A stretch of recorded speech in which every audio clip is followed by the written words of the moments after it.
I'll post the link up on Facebook and Discord. Okay.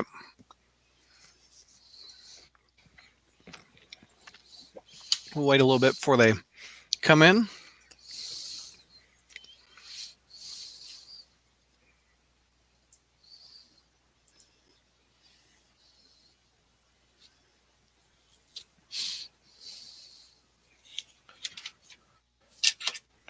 Hello, one viewer. Wonder what the 3 boxes together look like. Ooh, I hate that. Ooh, I know what I need to do. I need to get a tab ready so I could show maybe a visual or two. Let's see here. Share screen, tab.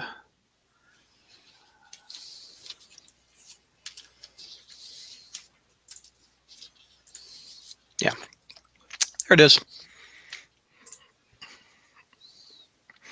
There you go. So if I surf it, I don't want to show the, oh, I hate that. There.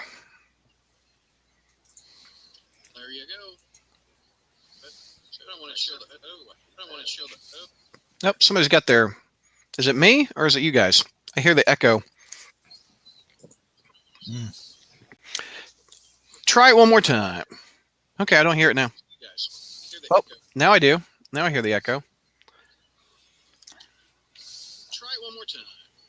Okay, I don't hear it now. Is it me? Oh, now I do. Now I hear the echo. No, I've got my other computer muted. George, you got yours muted? I'm wearing headphones. Huh. Now I don't hear it. Strange.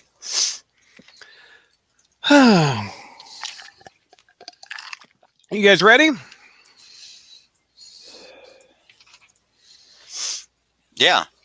Hang on, I've got to reply to something on. We have Grant Alford talking smack on Discord. Hang on, I've got to slap him around.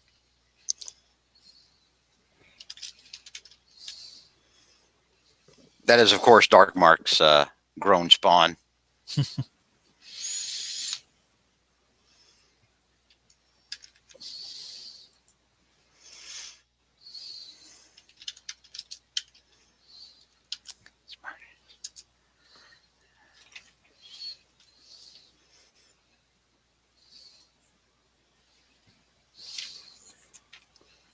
All right, I'm ready.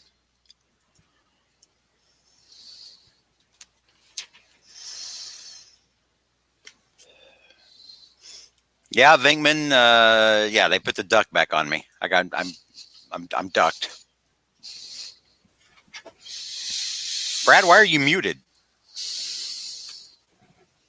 Sorry. Let me get. Have you been talking this whole time? Kinda, yeah. Wow.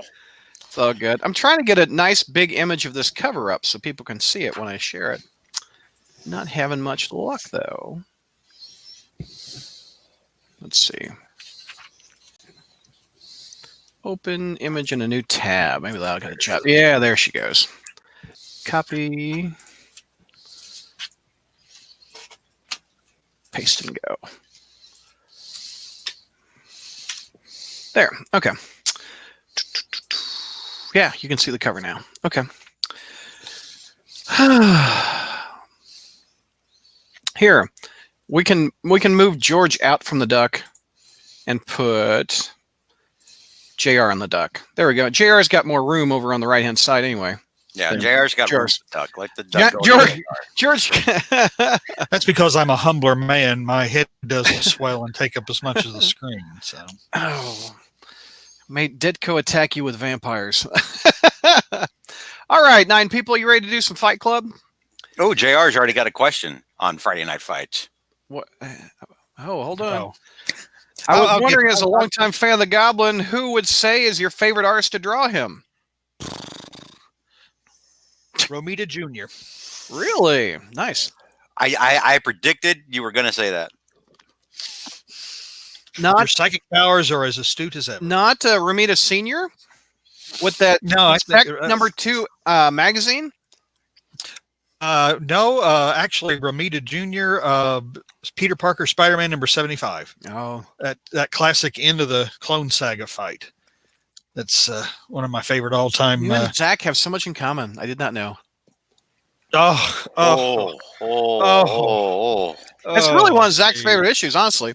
I'm fighting Ugh. words. It's a good one too. I'll give you that. It's clone stuff. Yeah, I Well, it was retired. into clone stuff. I mean, that's the only Okay. good thing about it is the clone dies. The clone gets turned back into That's biscuit. the flower issue, isn't it? Yeah, Yeah. that's the flower issue. All right. Ready, George? Yeah. Ready, JR? Ready as I'll ever be. All right. Coming down 3, 2. Hey, Crawl Spacers. Welcome to our Friday night fight for August 2019. Let's introduce the panel. You can't do Friday night fights without George. What's going on, George? Hi, everybody. How's it going? Happy Friday night fights on Saturday, as Grant Alford has pointed out on Discord.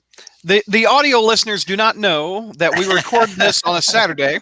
Right. It's all the magic of television or broadcasting or streaming or whatever you want to call it. Well, they certainly will, though, because you probably won't edit it, right? I mean, they will find out that we. I'm going to find a JR track and poop on it. No, I'm just kidding. That voice you heard was JR. And on his screen it says, JR, I'm as young as I look. Are you feeling spry today, old man? Absolutely, absolutely. We were up late last night. We were up till like 1 a.m. recording. Yeah, we were. Yeah, man. Yep. Had to chase Spencer around today or whatever. Found out he was keeping company with a young lady today. Oh. Yeah. Well, Is he in trouble or what? He's not in trouble for that. For He's in that? trouble for he's in trouble for kind of leading us on a wild goose chase. You know, when you're 18 and your parents are paying for your car, you let them know where you are. That's true. That's true, man. We got some family drama here, George. We're gonna have a fight club between son and father in a minute. He's a grown man now. You should let him park under a tree with a gal that he likes. He's Wrong. What is it? He's legal, but he's not independent. All right. So enough with the baby daddy drama. Brad will find out, particularly when he's on the opposite end and someone's, driving his little girl around. Yeah, they'll find my foot up their butt. Okay. The issue that we're going to tackle is ASM. Not ASM. Spec 175. Has a beautiful looking cover by our pal Sal. Yes. On the cover, it says, let's see, spider sense, spider strength, sticks to wall, shoots to webs. Nope, Spidey can't breathe underwater. That does not look good for our friend Spider-Man with Doc Ock holding him underwater. Take me through this one, George. This, of course, is back during one of our favorite runs, Brad, back when Sal Buscema was on Spectacular. Mm-hmm. Just a really, really good, strong run on that book. So this issue picks up right in the middle of an attack on the Daily Bugle by Dr. Octopus, where he has actually set up this device in the basement, right, to like shake the building apart. Mm-hmm. And he's basically using that as ransom to get like a ton of money from Jonah. Oddly enough, Dr. Octopus's like new lair is directly under the Daily Bugle, so you kind of question the logic of collapsing the Daily Bugle on top of his new lair. Yeah, but at the same time, Dr. Octopus is crazy. Keep that in mind. Yes. Well, he's got plenty of layers. I mean, he's been in a submarine. He's been in underwater sea base or whatever. He's got plenty of layers. He's a mad scientist. The whole submarine thing that makes me think back to the Owl Octopus War and how awesome that whole thing was. It was part Spider-Man, part James Bond, part Black Cat getting shot in the boob. Yeah. Yeah, that was quite a ride. That was a real good 10 issues, 11 issues. Something yeah, that thing went on for a while. Yeah, but the climax was just it was like I'll never forget ripping out the arms from Ox. That's a clip. Yeah, that's a clip. That was so cool. Cool. Some of it, I mean, just there are parts of it where I felt like I'm watching a James Bond movie at the end. Where whatever local army of ninjas or whatever he's recruited on his side storms the volcano base, and I just crazy, you know. Yeah. So, but yeah, no, you've got Doctor Octopus wearing a very stylish suit, and I love how casually Jr. You know, he's just got his hands in his suit pockets, you know, while his tentacles are just like, you know, like grabbing everybody and terrorizing everybody. Yep. Just like a Sunday walk in the park for a crazy Dr. Octopus. And here he's threatening Jonah. He's got Mary Jane spends most of this issue grabbed by the throat by Dr. Octopus. She's in it a little bit here and there, and but mostly what you see of Mary Jane is her getting grabbed around the throat. So Octopus is holding the Daily Bugle hostage while Spider-Man is trapped in rubble, trying to get through like a sewage pipe, so he can find this device and try to disarm it, the thing that's going to shake the building apart, right? So you've got some allusions back to ASM. Oh God, what is it? 33 or 38? You know, where he's trapped under the final solution, where he's, or what? No, not the final. What is it? You know, the iconic cover where he's like trapped under all the rubble. I can't remember. Why can I? I think it's 33. 33. 33. Yeah, The 33. Master Planner saga. Master Planner. Yeah. And you know, because for some reason, you know, it's like whenever Dr. Octopus is involved, at some point, Spidey has to be trapped under rubble. Yeah. So anyway, yeah, he's trapped. You know, he's got to free himself from that. While Dr. Octopus is upstairs like a boss, like a crazy boss. But then Jonah activates a trigger underneath his desk, thinking he's turned the tables on the villain here, and he flips a button under his desk, and then suddenly from the next room rushes in the Wild Pack, or you know, just generic Wild Pack, you know, foot soldiers from Silver Sable's group, you know, mercenaries. And they come in with all kinds of like high-tech guns and things to try to deal with Dr. Octopus. So Dr. Octopus turns to face them while still grabbing Mary Jane by the throat, by the way. Dr. Octopus's fixation with Mary Jane started much earlier than Superior. And Spider-Man, meanwhile, frees himself, finds the device, and he's like, "Oh my God, what do I? Can I even disarm this thing? Is it booby trapped? What do I do?" Meanwhile, back upstairs in Jonah's office, Dr. Octopus is, you know, throwing office furniture around at the Wild Pack. Wild Pack shoots some kind of, you know, like high-tech weapon, and it puts a disc on Dr. Octopus's chest, which is like it like accelerates the gravity either like on him or around him or whatever, and sinks him to the ground, which is a really cool thing. And then the Wild Pack gets kind of, you know, they're kind of cocky. They're like, haha, you know, we put this sucker down. But then, you know, Dr. Octopus's tentacles, for whatever reason, are not held down by the gravity, I guess the way that his center of mass is. And they smash the disc, and then Dr. Octopus raises his arms in triumph, is about to start gloating as he's expecting the Daily Bugle to shake apart at any second. But it doesn't, because, of course, why? Spider-Man found the device and managed to locate the on and off switch. There you go. Right. When in doubt with computers, turn on off. Yeah. I got a question. If Dr. Octopus is saying something's wrong, the walls should be dust. So what, he set the trembler to bring the building down while he was still in it? Well, I mean, if you're Dr. Octopus, though, you're egotistical enough to think that you can make it out. Yep. Yep. No, of course. Yes, of course. You know? And comics. And Dr. Octopus probably wants, you know, the rubble to fall down on everybody else, and he probably wants to see people die, or at least Jameson, while which is weird, because like, if he's trying to get money, shouldn't he be like, why don't you just pay me? But no, he's like, haha, the trembler is activated, you're doomed. And I'm like, I thought you were after cash, right? Just say, look, no, here we go, buddy. It's on. I'm about to turn this dial up to 11. Give me some money. But no, he's like, okay, fine, we'll all die, or you will, and I'll watch. But he gets a lot better, though. He gets a Doc Ock gets a lot better. Well, I mean, that's the thing you always have to remember with Otto. Like, even when he's not, I mean, he's brilliant, but even when he's not using logic, you always have to remember, like I said at the top of the issue, he's crazy. Yep. He is certifiably just nuts. So a lot of times he's just not thinking with a full deck, because he's blinded mostly by his hatred of Spider-Man, or, you know, whatever he's focused on at the time, but usually his hatred of Spider-Man. So when the device doesn't go off because Spider-Man found the on-off switch, literally. Yeah. I mean, like it even on Doctor Octopus's device, the switch is actually labeled on and off, right? Yep.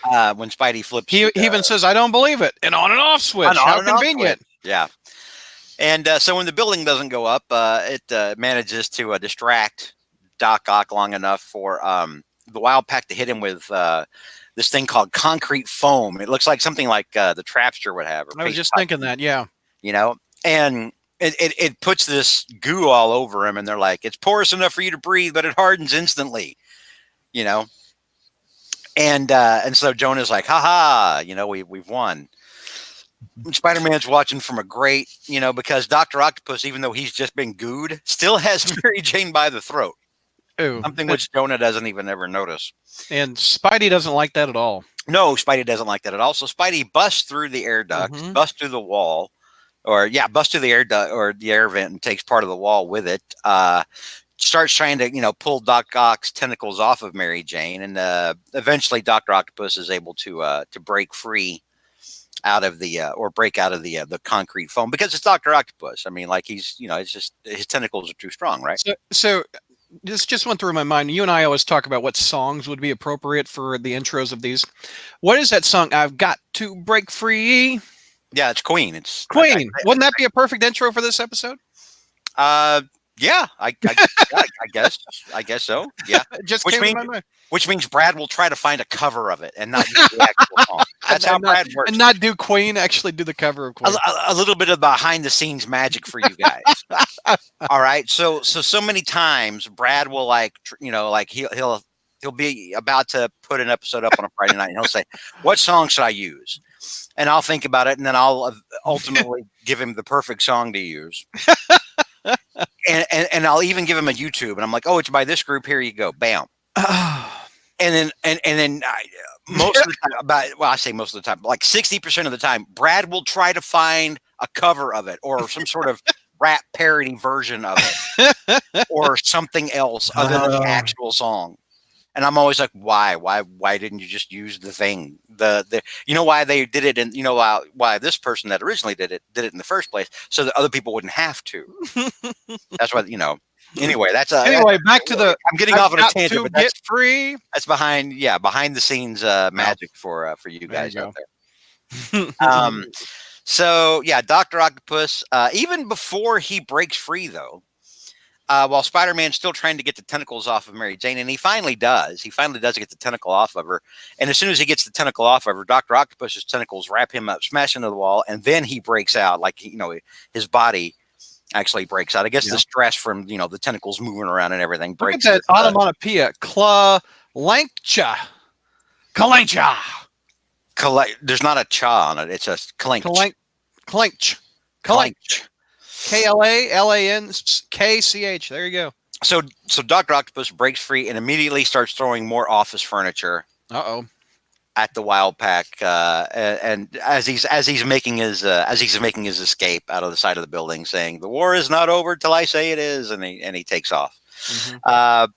You've got the obligatory Spider-Man checks on Mary Jane and acts like he doesn't know her, and despite the fact that Mary Jane has there's been lots of times when Mary Jane's run into Spider-Man, but there's an obligatory moment where he's like, "Oh, are you okay?" Person who is just here at random that I don't know.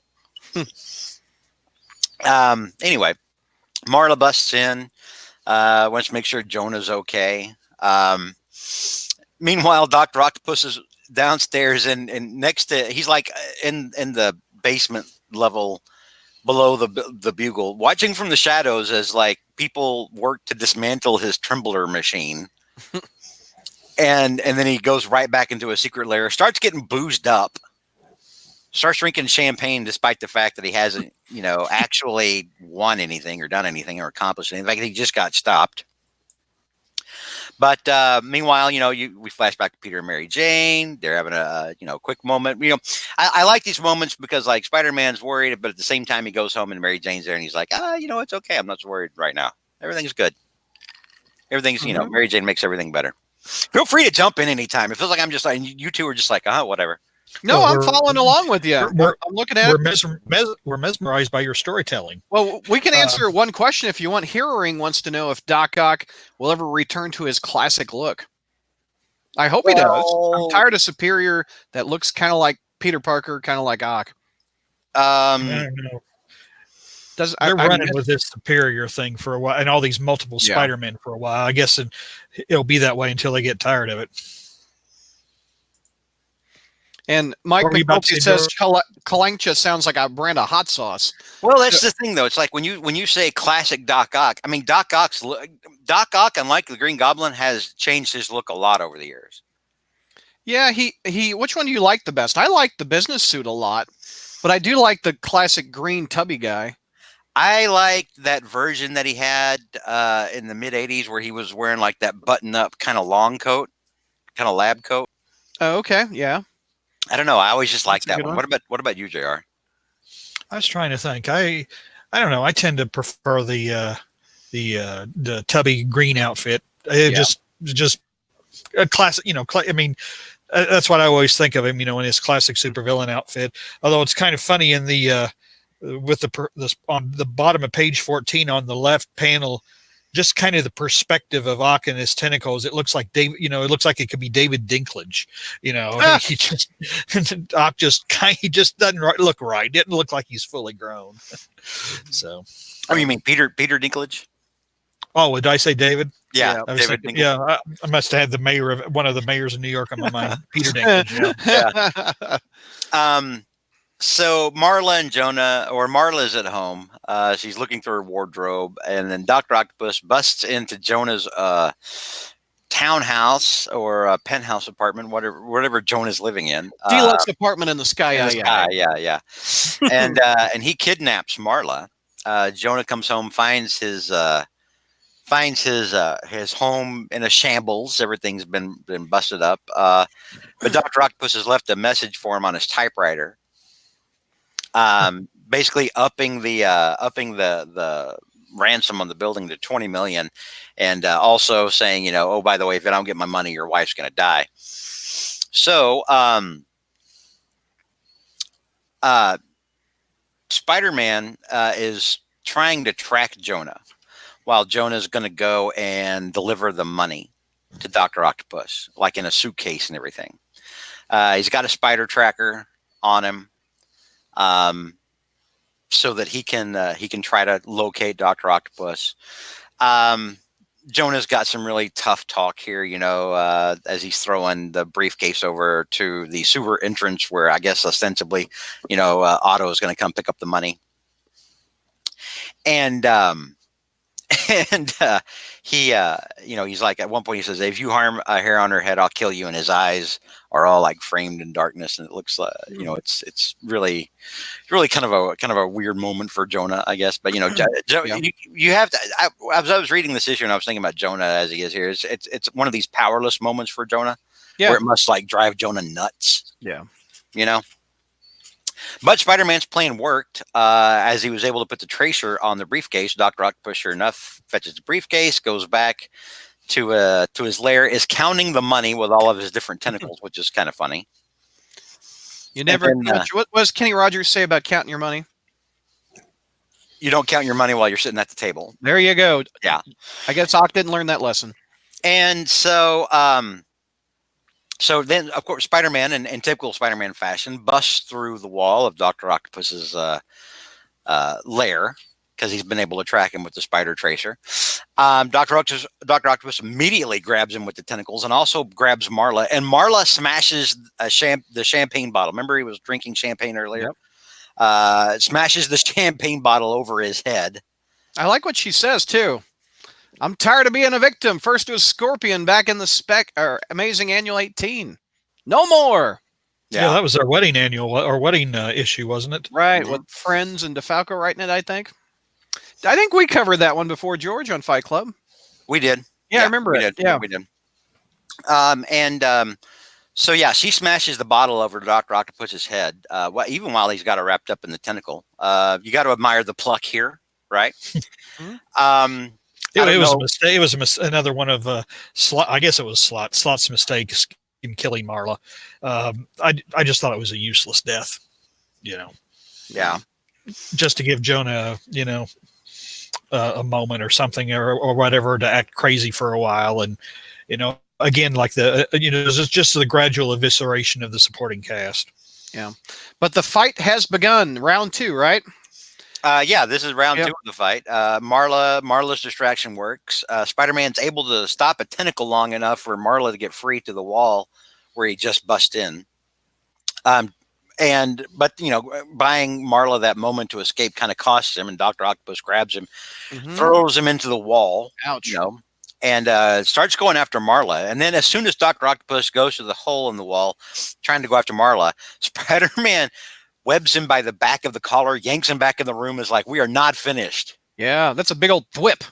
Yep, thwip, we are not finished. Subtext, I am not done beating the hell out of you. Bring it back, son. Yeah, bring it back. So as soon as Spider-Man webs him back, Dr. Octopus is, of course, like, well, I'm happy to oblige you. I also would like to beat you down. Let's do this. And he hits him across the head with a tentacle. Gives him a little enough, or dings Spider-Man enough that he's able to go back after Marla again, and he's about to head up a ladder after Marla, and he's got a tentacle going up after her. She's trying to get up the ladder, and then Dr. Octopus or Spider-Man webs the tentacle back, and then Dr. Octopus is so mad he starts screaming at Spider-Man, "Curse you, wall crawler! Curse you to the darkest bowels of Hades!" Ooh, he's ticked. That'll get him. And he smashes Spider-Man right through like the metal floor. That's a good hit. Down into the sublevel. Yeah, this was a pretty mighty and I love the art here. I love Sal's art. I love Sal. Sal was always so good at making the impact of a hit look really severe. Yeah. There's just a lot of time, and we talked about this a lot. Remember that one time when Harry paid Rhino to go after Peter, and Spider-Man wound up just finally, he was already. It was at a moment when he was already, tired of being harassed all the time and tired of feeling like he's on the ropes, and he just It was almost cathartic for Spider-Man to be able to. He's like, oh, finally something I can just hit like a punching bag. Right. Couple comments from YouTube. They said that the green suit Ock is in Marvel Ultimate Alliance 3 on the Switch. I don't have a Switch, but I hear that game's kind of fun. Also, Enigma says he wants George to write the dialogue for these fights instead of Jerry Conway. I think Jerry Conway did a good job. No, he didn't. He didn't write this one. Oh, I'm sorry, J.N.D. Mateus. Yeah, this is Michelini. Oh, it is? Okay. Yeah. This is Michelini and Sal. We start. It's weird. It's like whenever we start talking about a Sal issue, we don't even mention the writer. We're just like, oh, this is Sal. I know. Well, there's a lot of writers on Spec that I was thinking of, because Conway had it for a couple of years, I think. Grant Alfred says, "Get a Switch, Brad. It's 100% worth it, dude. I don't have enough time to play my PlayStation." Anyway, big punch to Spider-Man, a kerplow. Not a punch. It's just more of a slam, really, with all of the tentacles. Slams him hard enough to slam him through a metal floor down into the sublevel. That's gotta hurt. And while Spider-Man's, Spider-Man's got the little stars around him, because he's been dinged, Yeah. And he's thinking about it. He's like, I'm taking too many hits. I forgot how tough this guy can be, despite being a tubby guy in a suit. Yep. And while he's getting back up to his feet, sure enough, Dr. Octopus hits him again, knocks him across the sewer. Uh-oh, he's underwater. And then he's holding him down underwater with the tentacle. He's gonna drown him. Yeah. And he's holding him underwater, and then Spider-Man's like, oh, I've got to get to the surface. And then, of course, Dr. Octopus drags him back up, by the throat with the tentacle. And then Spider-Man's like, oh, yeah, big improvement, And Ock is like strangling him, and Spider-Man's got more stars, like he's starting to black out and everything. But the Wild Pack scrambles down into the sewer, takes a shot at Dr. Octopus. It misses, but it hits the wall next to him, distracts him enough for Spider-Man to wiggle free and actually escape with the Wild Pack. And Dr. Octopus gets out by the sewer. Into fight as the Wild Pack is checking up on Spider-Man and make sure he's okay. Decision Dr. Octopus. Doc Ock won. Decision There's Dr. no Octopus. doubt. If the Wild Pack wouldn't have been there, he would have been drowned. Yeah. And Spider-Man runs off like a little bee. I mean, well, he knows he was getting whooped. What were you going to say, JR? He got whooped. No, I wasn't going to say anything. Oh, I thought you were about to say something. No. Yeah, and this is, we talk about this sometimes on Friday Night Fights. Sometimes the villain, for the villain to be a good villain, for the villain to be worth their salt and be worthy of sticking around for decades, sometimes the villain's got to win. Yeah, it just does. That is true. That is true. It builds a lot of character for the hero. It affords the hero moments to learn and actually have ramifications. One of these, actions have consequences kind of thing. But yeah, every now and then the bad guys have to win. Otherwise, they're not effective bad guys. And over the years, really, in Spider-Man's history, the two people that probably epitomize that the most are Dr. Octopus and Norman. Yeah, as a kid, Doc Ock dealt Spider-Man his first defeat. Yep, back in Amazing Spider-Man #3. As a kid, I read Marvel Tales in the 80s, and one of the most striking covers that I remember was a Ditko. I think it was ASM 18 was reprinted, where the Sandman is in the streets and Spider-Man's hiding behind a trash can. He's so scared. And when I saw that on the stands, I'm like, what would make Spider-Man so scared? So that instantly. And if I remember correctly, didn't Spider-Man lose to Sandman in a couple issues before that issue? Or I forget. It's been a while. I don't know why he was cowering behind this. Right, he was afraid of getting killed and leaving Aunt May alone or something. Yeah, there was something like that going on because he'd run from the Goblin because he overheard someone say that Aunt May was sick or something. So he ran from the Goblin, and then he became a scaredy cat, afraid that if something happened to him, what would happen to Aunt May. So George, what's your thoughts on this one? This one was a good, little known issue, I think, that's often overlooked. I haven't read it since the 90s. It's a good Dr. Octopus Sal fight. Yeah, and or Sal Buscema Dr. Octopus fight, and again, it's one of those moments where we need these kind of moments for us to remember that even though Dr. Octopus might be a little ridiculous, he's a tubby guy with tentacles and everything. He's one of Spider-Man's more dangerous foes. Exactly. A couple YouTube questions. JR and George, as longtime Spider-Man fans, what are your thoughts on Spider-Man life stories if you guys have been reading it? Have you read that one? Nope. I don't even know what it is. JR, have you? Yeah, I've read it. It's interesting for what it is. It is, isn't it? I like it a lot.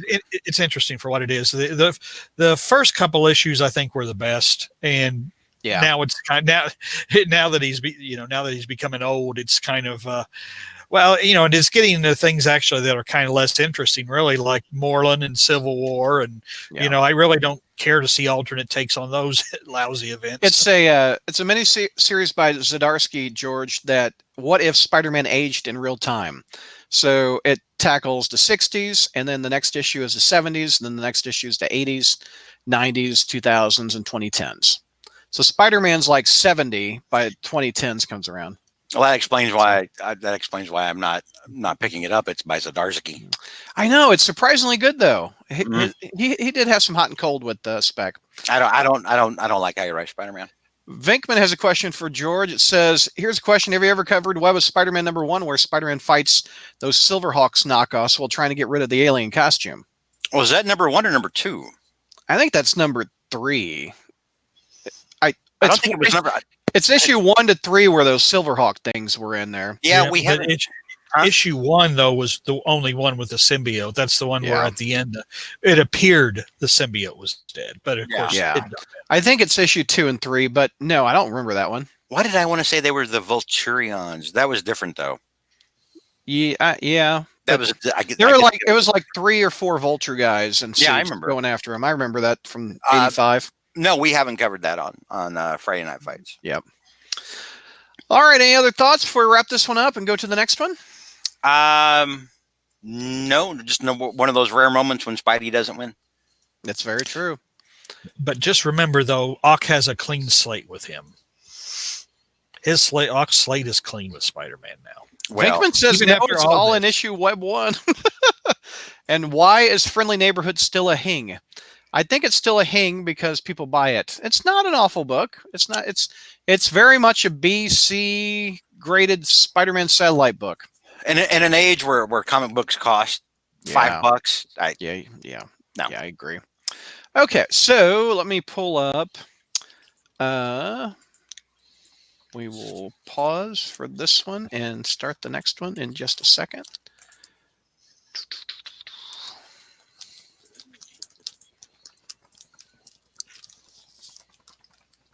There.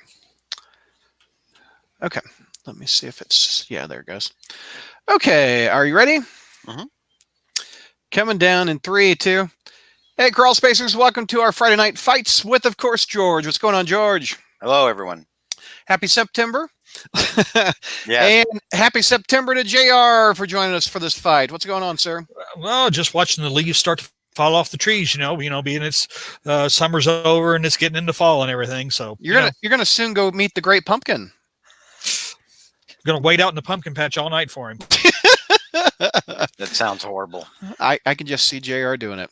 It was funny. I was in 7-Eleven, and the gal behind me was like, "Oh, it's so hot. Thankfully, September will be here, and it won't be so hot." And I'm like, "Have you not lived in Texas? We just count September as part of summer, really. Yeah.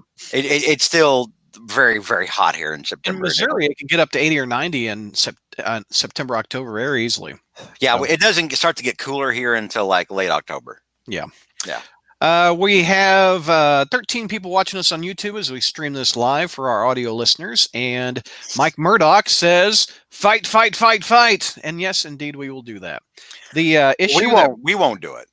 Well, yeah, we will. We fight during every episode at some point. Not physically, verbal battles. I think we're mellower tonight. Yesterday, we were a little bit kind of edgy, but I think we're mellow tonight. I think we're still tired from a month ago when Brad kept us up so late. Wink, wink. The issue that we're going to tackle is Amazing Spider-Man number 209. This issue has Spider-Man on the cover, and it also has Kraven on the cover. And this issue could win a Toys R Us shopping spree. Mhm. Grand prize of $3,000. Can you imagine in 1980 getting $3,000 to go shopping in Toys R Us? Do you know how many action figures that would have bought? Oh, that would have been so fun. Oh my God. Yeah, but they weren't as cool back then, though, were they? I mean, they weren't as cool, and they weren't as all the points of articulation that they have now and everything. Yeah. They were cool to me in the 1980s. Dude, I love me some Secret Wars, some Star Wars figures. Yeah, but they were limited. They were like this, and they only moved like this or like this. Well, this is before the action figure renaissance that started to happen, like when G.I. Joe hit. It wasn't with all the points or their fingers could move and anything like that. Yeah. This is about a year or two before that happened. Before you had the G.I. Joe action figure renaissance. I remember those are huge days, boy. I'd get my allowance money, and I'd immediately go and blow it up. My mom would drive me up to Toys R Us, and I'd get like 4 or 5 G.I. Joe action figures. I never got into G.I. Joe. I was always into Transformers, though. That was my toy. Yeah, I had G.I. Joe when he was 12 inches tall, and he had a beard. That was really cool. Beard G.I. Joe. And as Mike McNulty says in chat, and Toys R Us is Toys R Us no more. Aw. I miss Toys R Us a lot. I used to love taking my daughter there. I do too. Yeah. But I mean, it's the times they are changing. I guess so, man. Every time I pass a mall now, I look at it like it's a dinosaur. I know. And I used to like KB Toys in the mall. Used to go there as a kid. Man. I used to go to like all the toy stores like KB and Toys KB. R Us. And then go to like the bookstores like B. Dalton, Walden Books. Mm-hmm. Oh, I used to love looking into that. Go to Electronics Boutique or Babbage's. I was just going to say Babbage's. I bought many a game for my Commodore 64 at Babbage's. Me too. I bought Dr. Doom's Revenge, where they had Spider-Man and Cap going into Doom's lair. I bought the 1990s Spider-Man game, where Mysterio captures Mary Jane, and if you get hurt, the Spider-Man on the right turns into a skeleton. I remember that game. Yeah, the summer I was first able to drive, my dad gave me the first car he ever paid money for, which was a 1970 Cadillac DeVille convertible. Uh-huh. The beautiful car. And so that was the first summer I could drive, and I would go up to the mall, and during the summer I would go to Babbage's.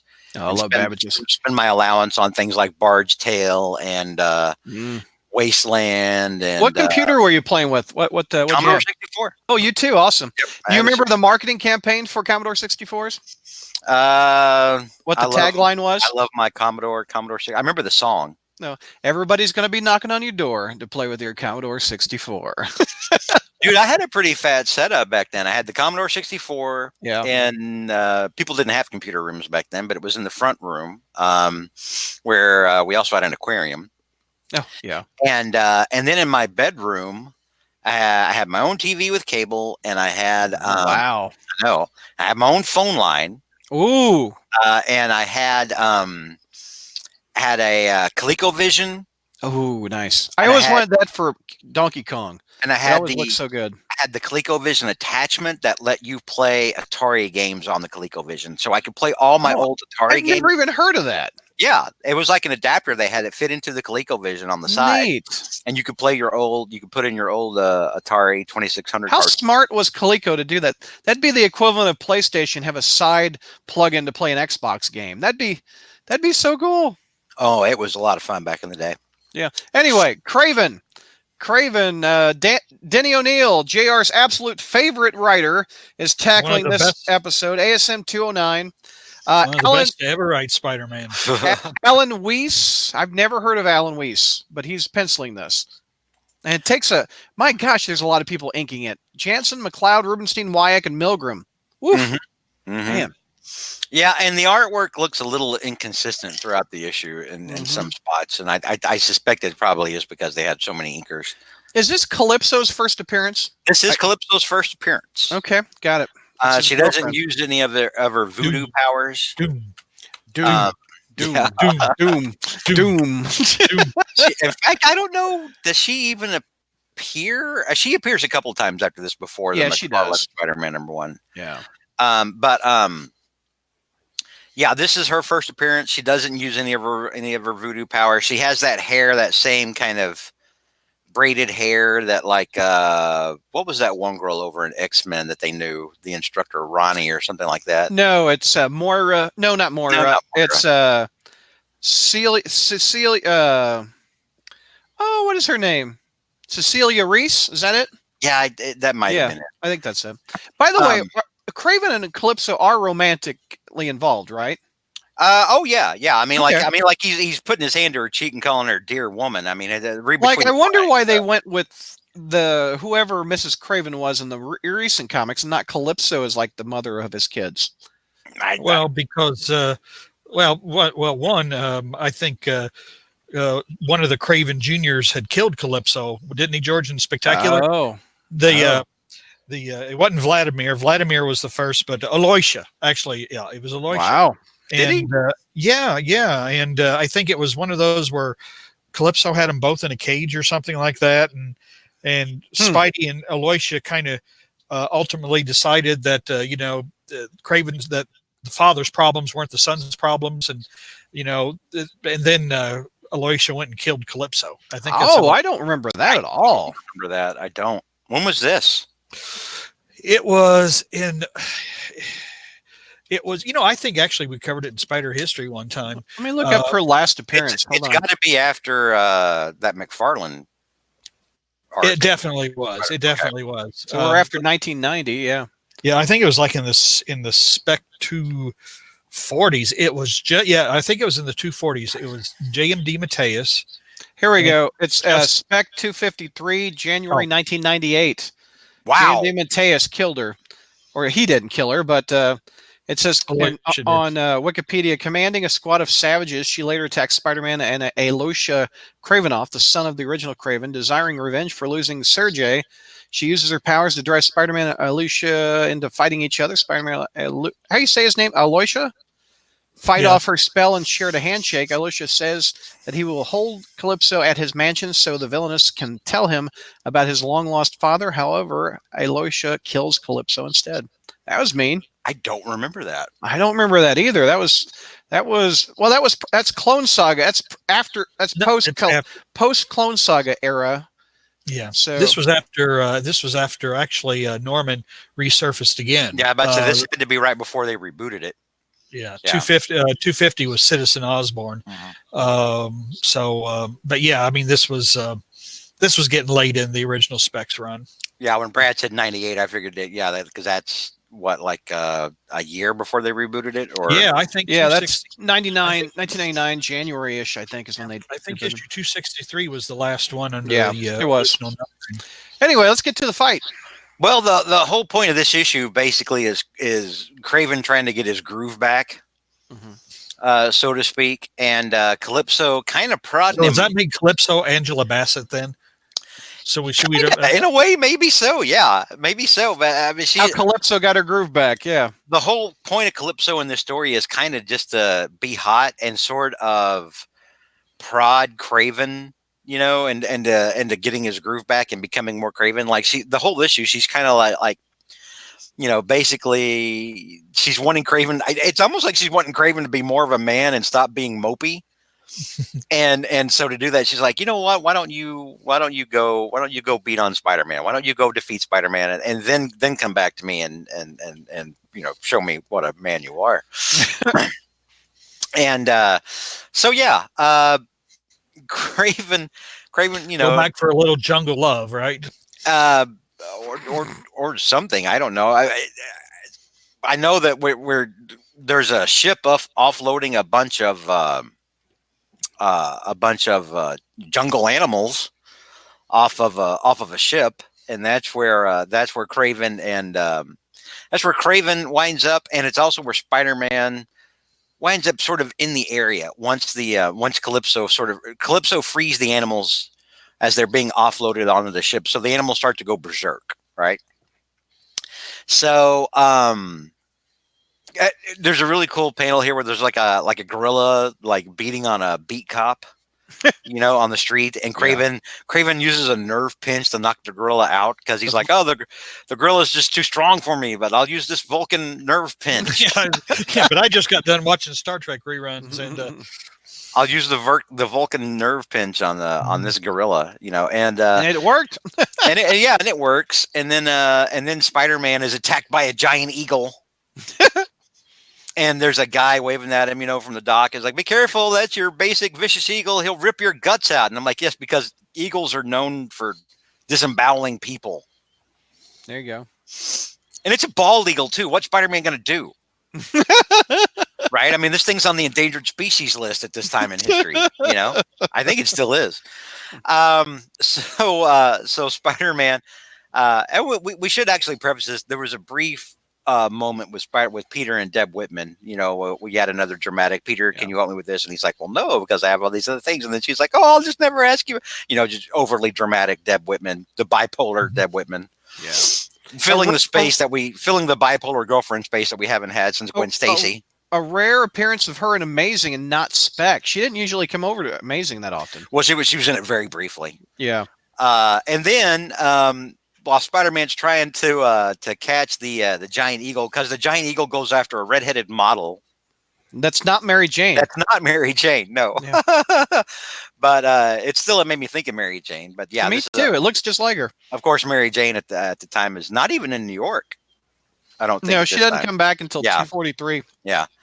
So or 241. So Spider-Man manages to apprehend the eagle.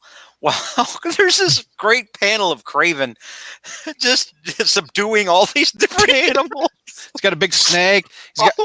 He's manhandling a bull. He bitch slaps a bear. It's one of the most crazy things I've ever seen. I'm going to put it up on. He's wrestling a giant python. I'm going to put it up. I like where he's like wrestled the gator and he's holding the gator. He's holding the gator up over his head. I will share this with the viewers. Let me put Yeah, to that let's- page. You know, I mean, you That- can just that is- imagine that the is gator worthy saying, to "I give show." up, I give up."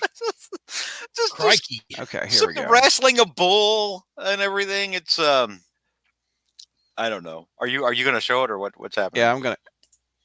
There you go. There it I'm is. thinking maybe Brad should use "Jungle Love" by Morris Day in the time. This would for be the perfect. intro. Yes. So look at him just tackle the snake and the bear. It's the bull over here is hysterical. What? He captured. Oh, Spider-Man got the eagle down here, but Yeah, Spider-Man this- shows up with an eagle, and Craven's like, "I got this zoo." look at Craven just hold this crocodile or alligator over its head. That's so What's he crazy. doing? This poor lion over here. My gosh, He's riding the lion. he's riding a lion. He's taming it by riding it. Yeah, here's I that will eagle we were talking about. Man, I'll subdue you with my thighs. man, that's just insane. It really is. It's just a remarkable. I mean, Craven with this Riding thing, the lion. Yeah, he looked so mighty. He's just, snake. I know, You just know. insane. So Craven gets back to his shag shack that he shares with Calypso. Shag shack. And Calypso's like, Calypso blames the entire thing with the animals because Craven's kind of upset that that the animals were freed, because he's like, I respect the animals, I like the animals, and I mean, I'll kick the crap out of the animals so that they can be put back in their cages. But He respects the animals as he's standing on a bearskin rug. yeah, yeah. But in Craven's defense, it's probably a bear that he probably Yeah. Maybe it's that bear that he bitch slapped. yeah, right. So Calypso is blaming the whole thing on Spider-Man. She's like, I saw Spider-Man open those cages. Yeah. Right. She's pinning it all on Spider-Man. She says, why don't you get mad at Spider-Man and go after Spider-Man? The whole time she's egging him forward. Go after Spider-Man. Totally. Go after Spider-Man. And then finally she starts calling him afraid. She starts calling him afraid. Like, what are you afraid to go fight Spider-Man? And she slaps him in the face and calls him a coward. Oof. Right. Yeah. Mike McNulty says that panel screams, "Get Craven his own show on Animal Planet. The fans demand it." Oh, right. Exactly. Mutual of Omaha with Craven the Hunter. I love that. Well, the original Ultimate Craven wasn't much further away from that, was he? Yeah. He was No. originally an Aussie. Oh, really? Yeah, I think so. Anyways, Calypso smacks Craven, calls him a coward. Man. Yeah. And he's like, he's standing in front of her. He's like, I could crush you, woman. And she's like, yes, you could, but you could also crush Spider-Man. Why don't you go do that? And you feel sorry for Craven because he's having performance issues, kind of. That's what the subtext here is. Like Craven can't get with his lady until he gets out from underneath this darkness, this cloud that's over him, which is Spider-Man. Man, he's whooped. So just again, never take up with a crazy woman. You're always going to lose. You're always going to lose. Voice of experience, it sounds like over there. yeah. So Spider-Man, so she convinces him to go after Spider-Man. Right. Mm-hmm. And meanwhile, Peter has a meeting back at the Daily Globe where they're meeting with this fat guy that smokes, who's trying to get him, salacious pictures of professors messing around with co-eds and whatnot. Right. Something that Spider-Woman gets a hold of, and apparently Spider-Woman knows that I guess this guy was a villain in one of her arcs or whatever, and she's like, well, he's Spider-Man's problem now. Just flies off.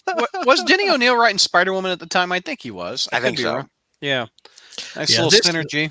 Yeah, this is one of the reasons that I hated this run, because really it was Wolfman had Peter was finally sick of Jonah, just finally sick of Jonah's crap, and he took a job at the Globe, and he was getting paid more, and he had his own office, and then there was a mystery unfolding with the publisher KJ Clayton, and I mean it was different. I mean, it was something interesting was unfolding. It truly was something new for Peter, and then of course Denny O'Neil came on, came on and crapped all over Marv Wolfman's. I mean, because he wrapped all this up, and introduced Madam Web in 210. Yeah. But also, what I think is kind of funny is, Dockery. This is a guy, Rupert Dockery. I mean, he's the bad guy, and he wants Peter to get pictures of hanky panky between professors and female students. And of course, Peter goes, "But there is none." Really? I mean, okay, really? Are you that? That's. Did either of you read Spider-Woman back in the 80s? No. I've read No? it. I read it. No. I didn't read it at the time it was out. I read it later, like in the 2000s, I think. You in the 2000s, you read the 70s stuff? Mm-hmm. Yeah. She's a creator. She has no literary meaning or anything. She was only created to preserve the trademark. Because they were Marvel was afraid CBS but I was think going to she's come a out neat. with their own. I think she's a neat character, though. I like. Yeah, no, I like she is Jessica a neat Drew. character, and they did some cool stuff with her, like the whole double agent spy stuff that she had going for a while. I mean, I mean, the reason for the character is to protect a trademark, but at the same time, They they did cool good. stuff with her. They did good with Spider Woman and She Hulk. I like both those characters a lot. I don't know if you read the recent Spider Woman series. I must be stuck in the 70s then. I know the recent Spider Woman stuff where she's a mom is really good. I liked it a lot. I haven't read that. I liked it a lot. Anyway, we're getting to the fight. Yeah, so Craven shows up at the Daily Globe office, and he's like, "I, Craven the Hunter, issue a challenge for Spider-Man to fight me to the death." And he's like, "Here's the signal. Spider-Man can use it to track me, and I'll be waiting for him." And of course, Peter's right there, and he's like, okay, yeah, I got time to pencil a Craven beat down in. Sure, that's on my. I can put that on my schedule. But shouldn't Craven be able to tell by his scent that that's Spider-Man? That's Wolverine. He's not Wolverine. No, he's got super scent too. I mean, he goes around and smells things. I mean, that was one of the plot devices. I've never seen Craven sniff anybody's I don't butt. remember. Hey. Okay, first of all, Spider-Man Blue. Remember, he tries to track Spidey by his scent, and he thinks it's Harry Osborn because Harry borrowed Peter's aftershave, and then in Slott's Spider-Man Human Torch, where Spidey and the Human Torch decide to trade adventures, and the Torch goes after Craven, and Craven's got him beat, and the Torch goes, "Yeah, my sister's here," and Craven, no, she's not. Oh. So he ought to be able to tell Spider-Man's right there. Well, nobody told Denny O'Neil this. Well, assuming Denny O'Neil was even writing it, and I think Shooter, and I believe this is true. Jim Shooter alluded to that he hacked real hard, or he turned the right duties over to someone else. McNulty says, "JR, who do you think Craven is? Moreland?" Craven smells Spider-Man from across space and time. Some enchanted evening. But I smell you across. He can't smell a pig. All right. So Spider-Man tracks him down to the Museum of Natural History. I think this might be the same museum that Stegron fought Spider-Man in during. With the lizard and 166. The meteor that drove everybody crazy. Oh no, you're talking about. Actually, it may be the same museum that they were in. Yeah, when Craven used the meat gun to reanimate the dinosaurs. During what's his name? Roberto Aguirre Sacasa's Stegron. No, I'm talking about Stegron's original appearance, not his original appearance, but his first appearance in Amazing. Okay, that after Marvel Team Up. After Team Up. 166 and 167. So this may be the same museum, and then that may still be the same museum where he fought Spider-Man when he was when he was trying to evolve everybody. Yeah, that was Roberto Aguirre Sacasa. That was Aguirre Sacasa. George, have we covered Stegron's first appearance in Fight Club? Oh yeah, we have. Buddy, we've covered everything Stegron and Fight Club. Trust me. If there was more to cover, we'd be covering it. So the only thing we haven't covered is the stuff. Oh God, when they're in the Savage Land and there was that giant chicken monster, chicken cow. What? Yeah. What book is that? It's got Hulk in it. I can't remember now. Oh, it's Sensational Spider-Man. Yeah. The Ringo stuff. And that's the only thing we haven't covered because we should do that. There's not a lot of fighting for Spider-Man. Oh, well, then, that's the thing, and it's kind of all over the place. Like a lot of times, people will suggest things. They're like, "Oh, well, what about this? This is no punches." And you're like, "Yeah, it was a cool story." The fight happened on 2 pages. Yeah, I see. We've got to be able to cover more. There's got to be more of a fight. It's not just a spider history thing. We can talk about anything. Fight Club. We need a good fight. Enigma says, "Who do you think you're talking to, Brad? He probably plans to cover Stegron twice." Enigma. Yeah. So I wish we could. We could always go back and revisit Stegron fight, but no, that's we've covered all the big ones. Those are Hall of Fame fights. But yeah, so Spider-Man tracks him down to the Museum of Natural History. Craven confronts him from the balcony. And then tells him to prepare himself. Calypso's watching from nearby, like hidden in a corner, just getting turned on. She is. Look at that. Yeah, that's that's gross. I'm afraid that's exactly what it looks like. Like she's going up and down. She's getting all turned on by her mans. What's her quote? This is my Craven, fierce, ferocious, filled with the joy of the kill and a joy I share. Wow, wow. Doom. Yep.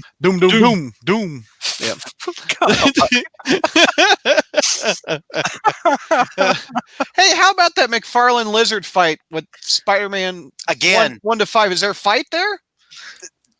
Not much of one. It went for 5 issues. You'd think he'd throw a punch with the lizard. No, he did, but I mean, the fights were over very quickly. Oh, damn! You had a lot of lizard-looking menacing. Yeah. But there weren't really. His costume was shredded a lot. I remember. Yeah, it's not really a good sustained fight. I'll be okay. Anywho, I'll go back and look at it again. I've assessed it for Fight Club before, or for Friday Night Fights before, and I think that's why we didn't do it, because it's like we remember it differently than it actually happened. Probably, yeah. I haven't read in 20 years. Yeah. So kind of like my honeymoon.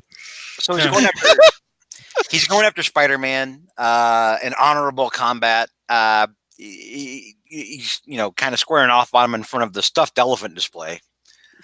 And then Spider-Man jumps on top of the elephants, and Craven's like, these ancient spears will prove your undoing. And he just smashes the display with all these African spears and starts throwing spears up at Spider-Man, which Spider-Man easily dodges, because he's, he can dodge machine gun fire. And Craven keeps throwing these spears at him, and Spider-Man's, getting out of the way of the spears. But what he doesn't realize is that Craven is positioning him. He's not trying to hit him. He's trying to put Spider-Man into a trap, and it works. Yeah. Spider-Man's spider sense goes off, but not in time, and he's caught up in a net.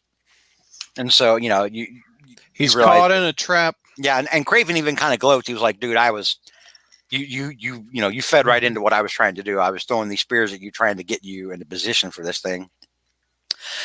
And he uses the same nerve pinch, that he used on the gorilla to kind of put Spider-Man out of it a little bit. It doesn't knock Spider-Man out the way it does the gorilla, because it's Spider-Man and he's far more formidable than a gorilla.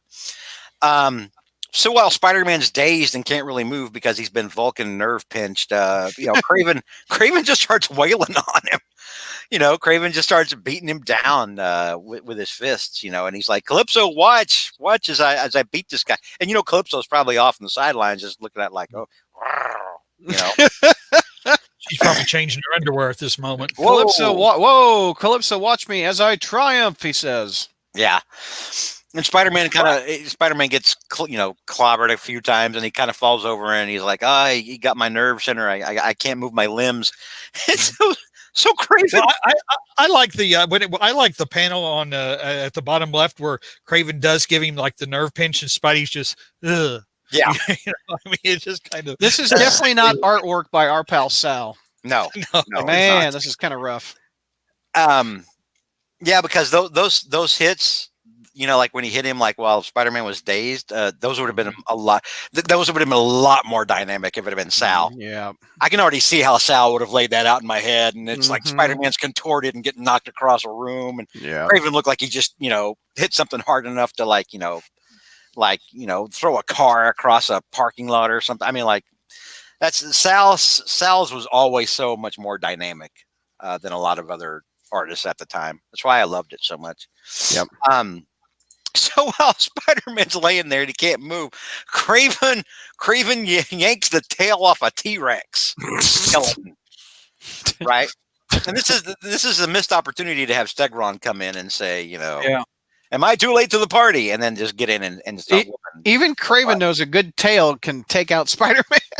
Right, exactly. He's like, I've done my homework. I know that Spider-Man can't dodge Stegron's tail, so. So he's closing in for the kill with this T-Rex tail that has spikes on it when T-Rex didn't have a spiked tail, but whatever. Yeah. They hadn't seen Jurassic wait a Park minute, yet. hang on. there's a stick. Hang on, I'm looking at the artwork. There's actually okay. I thought he might not have grabbed a T. Yeah, I guess he grabbed a Stegosaurus tail because there's. I guess I was confused because their artwork's so bad it looks like he is grabbing a T-Rex. Yeah, it does. So yeah, he grabs the spiked dinosaur tail and he about to bring it down. Despite the fact that there's nothing holding this thing together. It's not. There's no cartilage to hold this thing together like it would on a dinosaur. This is from a display. The minute you yank the tail off, there's gonna be bones everywhere. Yeah. But anyway, I'm thinking too logically. Craven grabs the dinosaur tail that's apparently still, prehensile or not prehensile, but still able to move. Still got spikes. Got spikes. Yeah. And tries to hit Spider-Man in the hip with the spikes, but Spider-Man moves just in time and he's back up on his feet, wrestling Craven, old school style. And then the two of them fall down the staircase from the upper level, I guess, to a lower level. Craven's about to, try to, hit him, and then Spider-Man just hits him right in the breadbasket. Yep. Knocks him out one punch, and then throws him out to the cops who already have arrested Calypso outside. So, I mean, obviously, decision Spider-Man, but barely.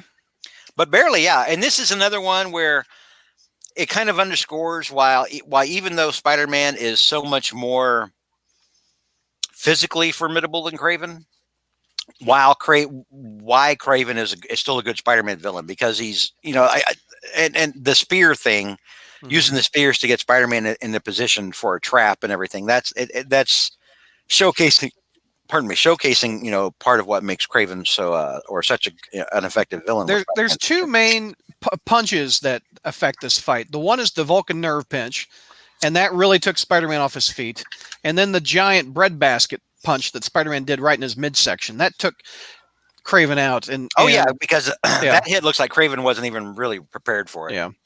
Exactly. Well, this looks like this looks like another case where the story ran out of pages. It does. It wrapped up so fast. It did, because it's like Spider-Man punches Craven, and you figure that Craven's going to stagger back, and then they're going to go at it again. But oh no, he knocks Craven completely out of the museum. The cops arrest him, and there's Calypso already in cuffs. Oh, good thing that guard woke up.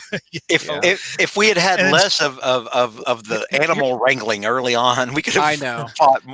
This is the panel we're talking about where he hits him right in the breadbasket, and then the story just ends. Just ends. He throws him out. And then it doesn't even say the end or next issue or anything. It doesn't. We go to the letters pages is what we're going to. and it doesn't make any sense because Calypso is inside.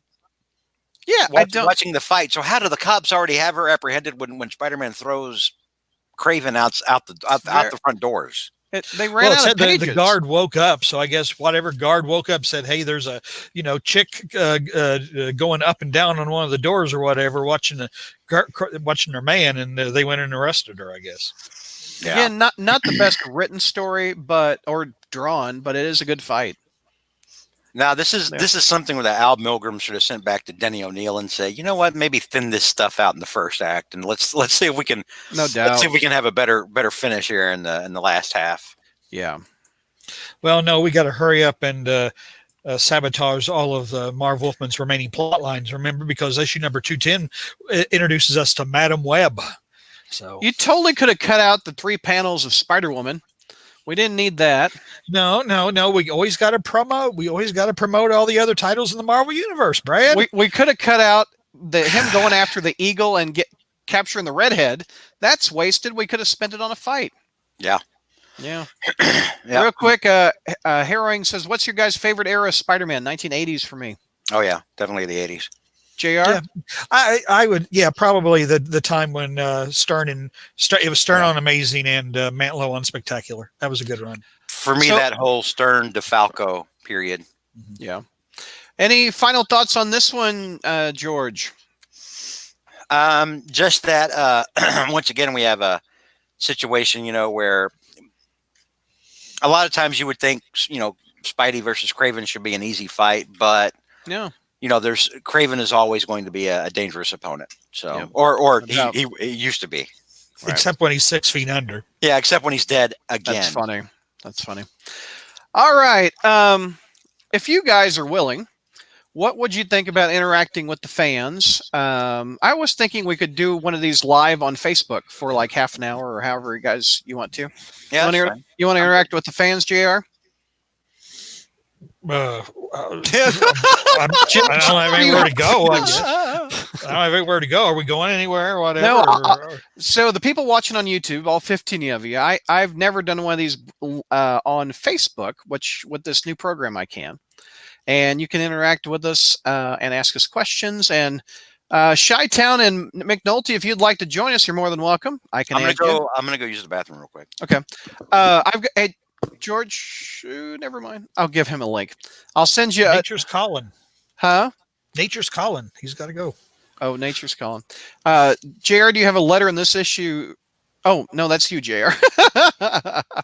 All right, JR, and go to our Facebook page, YouTube viewers. It's Spider-Man, or facebook.com/Spider-Man Crawl Space, and we'll have another broadcast. We'll interact with you all. So head on over there. All right, JR, I'm going to send you the link, okay? Oh, okay. Okay. Actually, I'm going to take a 5-minute break to use the restroom, and I'll be back. Well, so, how are you going to send me the link on Gmail again, or? Yes, I will. Oh, okay. Yeah. All righty.